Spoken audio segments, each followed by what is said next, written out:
You ask Tiger to solve. This deals with linear equations with one unknown. The final result is b equals -60/7. Let's solve it step by step. Simplify the expression. Group the coefficients. Find the lowest common denominator. Multiply the denominators. Multiply the numerators. Combine the fractions. Combine the numerators. Isolate the b. Multiply both sides by inverse fraction 20/-7.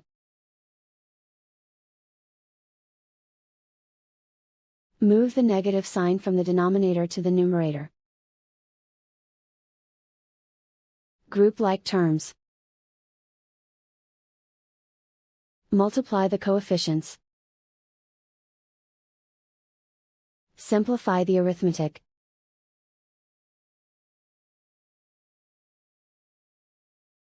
Move the negative sign from the denominator to the numerator. Multiply the fractions.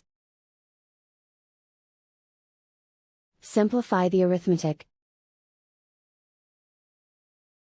And so the final result is b equals -60/7.